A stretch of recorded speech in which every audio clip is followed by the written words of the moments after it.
Hello to all cricket viewers, and I am back again. And this time I have Ibrahim with me from South Africa. Ibrahim, warm welcome to you. Thank you. How are you doing? I'm good, and you? I'm good, thank you. Your team has done good in the second T20. That's against the last time they won against West Indies. West Indies. So they have won against West Indies and get the two important points and back in the World Cup radar. So Ibrahim, the agenda is primarily we will focus on the ongoing World Cup. We have a quite recap of that. What so far standings? Who is like favorite from the Group 1, which is quite obvious. England is leading the table. Group B, Pakistan is doing a phenomenal job, keeping 4 important points, beating 2 big teams, that is India and New Zealand. And we have a tough match tomorrow against Afghanistan, which people are saying that it's going to be a nail biter. Let's see how it goes. So just a quick recap, then we follow a couple of matches, which is played tomorrow, doubleheader. That is West Indies taking on Bangladesh, and one of the side will be eliminated because already both of them have lost their initial couple of matches. And then we'll move towards further.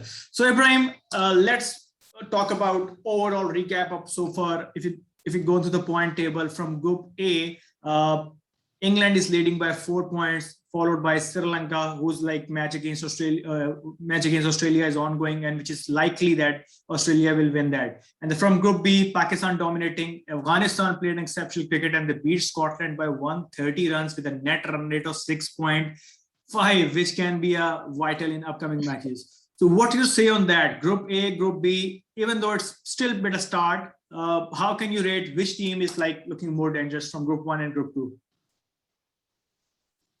From Group 2 is Afghanistan and Pakistan at the moment. Mm-hmm. And tomorrow we'll see which of the two can keep their momentum going. And in Group 1, England and Australia are looking good, and South Africa look to be back. And they should have the cock back for Saturday's game. So they're looking dangerous.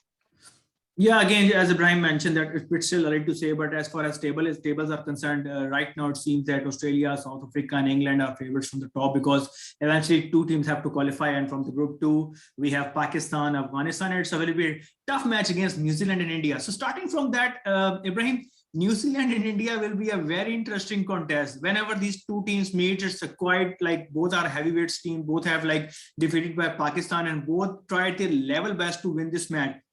If you talk in like as a neutral supporters, whom you think that have enough potential to beat the other team, New Zealand or India? India might just have the edge now with Pandya fully fit, and he's ready to bowl. Yeah, Pandya full, but keeping New Zealand current form in the white ball cricket, whether it's a 50 overs cricket or 20 overs, they are exceptional. But they're using a strategy of 5 bowlers, which might be their downfall. Yeah. Okay, coming back to South African side, I conducted a session last week with one of the US guy. He was of the view that there is a lack of some syncing among South African boys. He was just raising the point of decock. Basically, when the Black Lives Matter, they need to put the knees down and put the hands on chest to just show the respect in that regard. But Quinton de Kock basically said that he hasn't said that I won't do that, and he say that he's not against racism, but he never stood down. So South African cricket definitely won't allow him to play the second T20 of the World Cup. So what's your thoughts on that? Is there any problem in South African side with the political, or you may say the racism issue, the black and white issue, or there's still like smooth things going in the camp? I think it was a last-minute decision from the South African board that they must take the knee, and de Kock then said, no, you won't play. But they've sorted that out, and today there's confirmation that he will be available for the rest of the tournament. And which is a very plus news from South Africa, keeping in mind Quinton de Kock is one of the best batsmen and keeper in South Africa. Desperate, yeah. And de Kock has said he's ready to take the knee. So if that's setting an example, so everything is set, I don't think there's a problem anymore. Okay. So, Ibrahim, most of the teams have like played 2 matches around, like a couple of teams which we have clear idea that they will be eliminated in lights of most likely West Indies, Bangladesh, and a couple of more, like Scotland is a very poor show in this ongoing World Cup.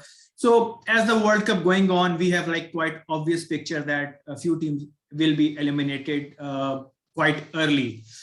What in contrast, the team who have played exceptional right now, don't you think that England and Pakistan seems favored for the title, or it's still early to say?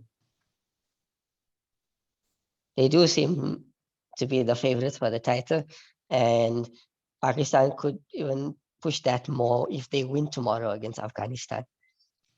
Yeah, Because but Ibrahim, we can see that thing in the past that one team who is like continuously winning like 5 matches, 6 matches in a row, but one comes into the knockout stage, they got like knockout from the tournament. We can see that in 2000, I think 9 T20 World Cup, which Pakistan become the champion. South Africa was very dominating position. They are winning all their group matches, and they got a semi-final with Pakistan. They got knockout. So it's a like kind of a pressure or what, because most of the Pakistanis saying that it's good for Pakistan to lose a one match, that can be vital for them. But definitely every Pakistani wants to like win Pakistan all matches. But what's on your thoughts on that? If a team is consistent and winning, having a winning momentum to win all the matches, then suddenly a big match comes, pressure comes, and they get knockout. What's your thoughts on that? I think it's how they hold their nerves in the knockouts. Yeah. Even if you're continuously winning, we've seen other teams go throughout the tournament and win without losing. Australia have done it before. Yeah, they are So obviously Aussies are mentally quite tough. We can like put a tag to even though don't mind your team South Africa, they are called chokers. Like in the big games, they can basically choke big time. Pakistan is not that much big. You can say that they sometimes they win, sometimes they lose. But when it comes to definitely when it comes to choking the point at big stage, South Africa is often disappointed. I think Faris Kazmi has joined us from Karachi. Faris, how are you? Your voice is not like we are not getting your voice right now. Might be some audio issue. Still not. Mic might be muted. The mic. Okay, till the Faris continue his discussion, he just give a hello, hi once things get sorted out. Ibrahim, the next question to you: Pakistan versus Afghanistan tomorrow, and Pakistan will definitely eyeing hat-trick to win 3 out of 3. But the form which Afghanistan still have, it won't be an easy game. We as the Pakistani fans and all the friend circle were discussing about this match, even though Afghanistan is not that much of Pakistan caliber, but keeping World Cup and keeping the bowling strength they have, I also got a feeling it will be a tight contest. What's your thoughts on that as a neutral guy, that Afghanistan can give tough time to Pakistan? And in terms of percentage, how do you rate Pakistan for winning this contest? I think definitely Afghanistan will give Pakistan tough contest. I think at the moment, 55 Pakistan, 45 Afghanistan. But I would like to see Afghanistan win to make the group a bit more interesting.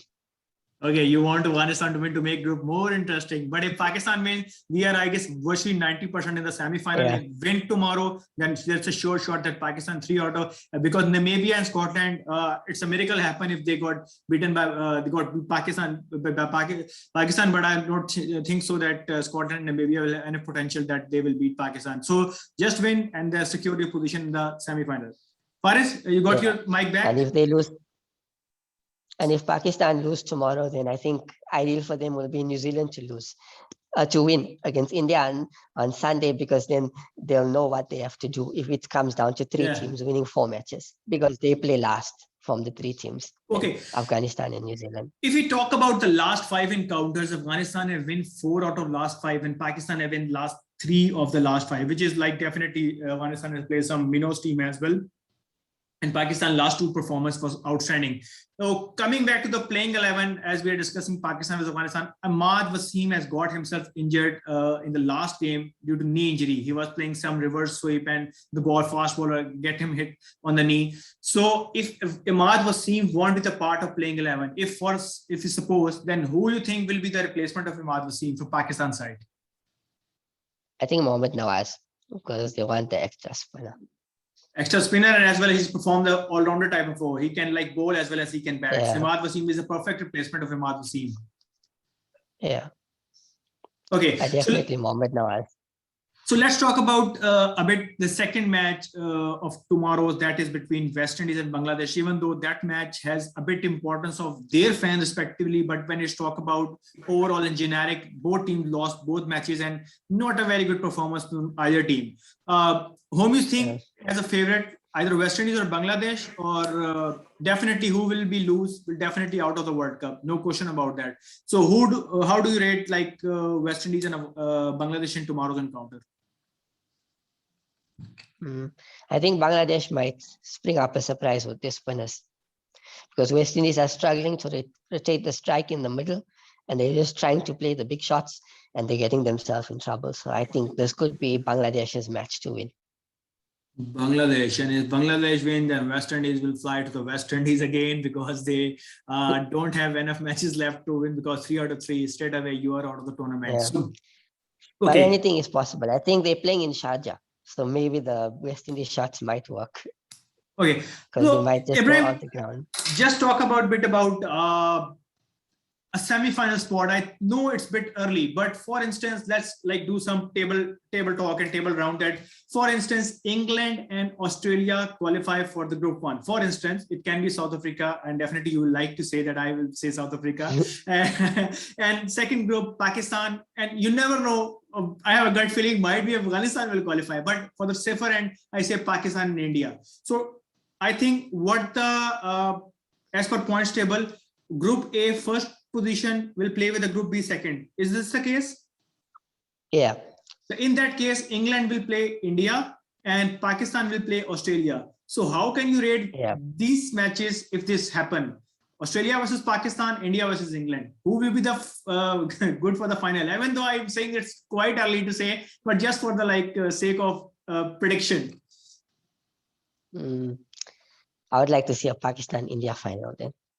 That will be a huge final if most of the people saying that Pakistan and India. But if it does come down to that, I think Pakistan and India will have momentum because they would have won back-to-back matches. With Australia and England, I don't know if it will be the same case. Well, Ibrahim, to be honest, I have seen some panic button in Indian side after losing to Pakistan. I've seen their media, seeing their news that they are a bit demoralized, even though they have players like Kohli, Sharma, Bhuvneshwar Kumar, Shami, and likes of some good players who can play some very good T20 cricket. But there is a panic button with a 10 wickets defeat from the arch rivals Pakistan. So how they can cope up with the next coming match and next coming match against New Zealand? This is very interesting from ICC. All the big teams have their matches up front. Pakistan have their matches with New Zealand, India, which we have easily won. Then New Zealand have their couple of matches from Pakistan and India, and same way with India. So if India lose, I think they will be virtually out of the tournament, isn't it? Yeah, it's virtually a quarterfinal, India versus New Zealand. Yeah, it's a I think it's very difficult. Whoever loses will be out. It will be hard for them to qualify from 3 wins. They won't be able to make it with 3 wins. I think in this group, you need 4 wins to qualify for the semis. Okay, Group 2 seems, Ibrahim, a bit obvious. I believe Pakistan will be the one team who is virtually qualified. There will be a tie between 3 teams, New Zealand, Afghanistan, and India, most likely. Scotland, I won't rate, and Namibia, they've still opened their account against Scotland, but I won't think that they have enough capability to win 3 matches to qualify, definitely. So if I ask you, out of 3, 1 have to qualify. Pakistan is already, in my books, they have qualified. So how do you rate these 3 teams, New Zealand, India, and Afghanistan? If you ask, if I ask you in one word, pick a team, the second team from this group. Afghanistan. Afghanistan. Now, so many people are rating Afghanistan a bit high from New Zealand, India.